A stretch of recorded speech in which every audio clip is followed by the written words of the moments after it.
going out there and toking. It's really the cannabis oil for kids with epilepsy or any other type of situation, as the mother, Sarah Beth Fowler, said earlier on this program. Positive or negative effect on most people? Well, I mean, at least for the state of Georgia, it made some progress, right? Because they increased the number of, things that could be treated for underneath this cannabis oil. Now went from 8 to basically 14 different diseases, if you will, that could get treated under it. So that expanded some, but they still aren't going to allow the legal growing of marijuana in the state of Georgia. And I think a lot of people were hoping that you'd start to have legalized cannabis shops like they do in more than half the states in America now. But we were pretty slow when it comes to alcohol sales. I mean, how long did it take us to get that on Sunday? It took forever. Yeah, and I never knew how I felt about that. I always felt like, yeah, you buy it on Saturday, but I guess it is a big deal to have it on Sunday. But that did take a long time, just like I think this is going to take a long time. And that's what we're scratching our heads. Why is it taking a long time? Financially, positive effect on the economy? I've got a ton of clients, Jason, in the state of Colorado, and the fact is that, marijuana has been very, very lucrative to the state right now, very lucrative to the state. There's still challenges federally for what's going on right now, whether it's a crime or not. They're still deciding, but the more states that pass it, I think the more that these trees will come down. I think it'll be slightly positive, Jason, but not as much as it could have been. Because see, here's the way I look at it. Okay, people will listen to the show and they'll say, Bailey and Southside keep talking about this cannabis oil and these casino resorts, and I don't care about any of that stuff. I don't gamble, and I don't have any kids with epilepsy. So why is this important to me? I think it's important for people to understand that the economic growth of the state impacts you and your family, no matter what. And if it's a positive on the growth of the economy, then it's a positive for you and your family. So if you can cultivate it here, like they do in Colorado and numerous other states, that means more jobs, which means a better economy, which means a better life for you, even if you're not directly affected. And correct? Then when you sum up our state, you can talk about marijuana growth, because right now we just have pecans, peanuts, and peaches. and if we could get marijuana, that would be fabulous for the state, would it not? Fantastic, yeah. That would be in the top 4. That's what I'm thinking. So a lot of alliteration for one sentence there. So for the Joe Blow, for just a guy that doesn't care about it one way or the other, positive effect, right? And how so? Yeah, like I said, I think it's a step forward, Jason. The fact of it is that, a lot of people look at a state like Florida that has 0 state income tax and a state like Tennessee that has 0 state income tax, and we're at 6% right now. There's a bill up there now to move it to 5.8%, and at the very top level to move the top tax rate down to 5.2%. But I think a lot of people in the state of Georgia, the more that these businesses infuse money into our system, the better chance I think we have over time of seeing a decreased state income tax rate. I love that. I mean, I used to for years have to fib because my parents lived in Fayetteville and I was living in Fulton County. I was like, yeah, my tags are from Fayette County, just to pay 5%. Yeah. 6%'s high. That's I want 5%. It's way high. What about the casino resorts, which looks like it's going to be a dead issue for stupid reasons? It got shut down right away. What's horrific? I mean, I honestly think the intention behind it was very good. They talked about legalized gambling for horse racing, which would put $15 million into the Hope Scholarship Fund, and they talked about casino gambling, that if they gave these 6 resort licenses, that it would create $250 million into the Hope Scholarship Fund. And we know how much families are struggling right now with paying college tuition, so this could have infused $265 million into this Hope Scholarship Fund. And this is for 2 things, Jason. One is, obviously, anybody that's got kids that are going to technical college, they would all count for technical colleges, and then 14 of the 29 colleges in the University of Georgia state system would qualify underneath this Hope Scholarship bill. So it would have been pretty significant, I thought. And God, I mean, in my mind, I've still always said we do scratchy tickets in here, that they're more predatory than casino gambling. How do they walk away from that much money? That's what worries me about this. I know, especially for you, Betty. Yeah, I don't have a problem. If we had casinos, I'd go gamble a little bit, but I know you really want it. Dude, if they're walking away from that kind of cash and shot it down that quick, that's not good. Yeah, Cleveland has a casino now. Oh, yeah. Well, we may never have a lot of the Midwest and the northern states do. You have to police it. And I think the scare for the state is bringing the lobbyists in from Vegas.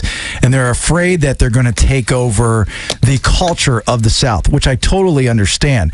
So that's why I would suggest, and you find a Native American group, like they do in the state of Florida with the Seminole tribe, and you just license out the gambling to that Native American group. I mean, the land's theirs anyway. So you. Well, now we're talking. And then you let them take their land, and they build it on their land, and then they pay a fee to the state, like the Seminole tribe does in the state of Florida. It's billions of dollars.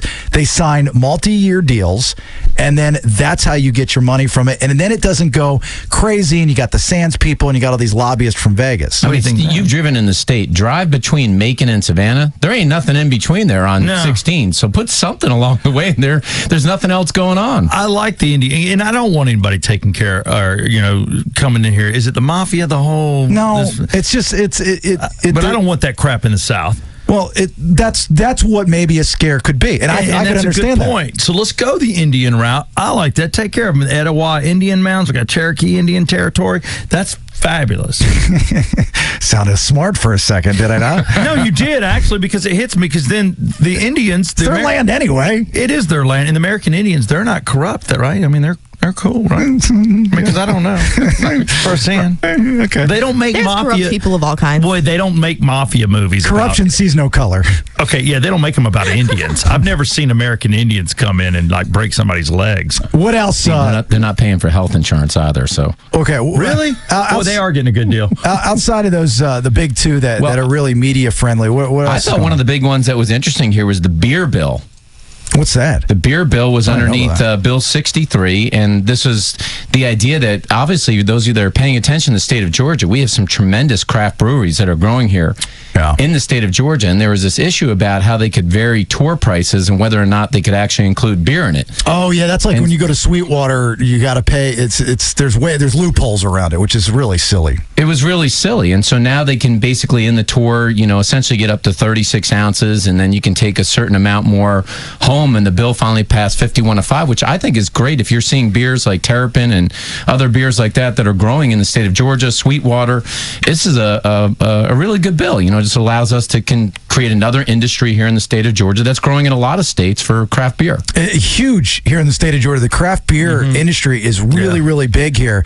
And you're right. These guys have been handcuffed, and they're working their asses off, and they're trying to super serve craft beer drinkers, and they're not able to expand because of these silly rules and laws. You're right? Yeah, absolutely. Yeah. I think it's great. And then one of the other big ones that passed for college campuses was the be able to carry concealed guns and stun guns and weapons on campus and tasers and things like that. Oh boy, not a fan. I'm just telling you, it passed. I know. I'm not. How about lasers and tasers and things like that? But not handguns. Pew pew. Yeah, you know what you want to. It'll work out well at a frat party, right? Put me on stun, but don't kill me. I think the good old boys at Georgia probably carry all right, but I'm worried about the tech kid. I'm worried about the tech kid accidentally shooting me and his foot while he tries to shoot a perpetrator. Well, that's the difference. The Georgia kids are actually carrying old six-shooters, old Colt 45s. The tech kids are carrying laser phasers. Yeah. The ones that they made in their dorm rooms off their Macs. Homemade stun guns. The 3D printers.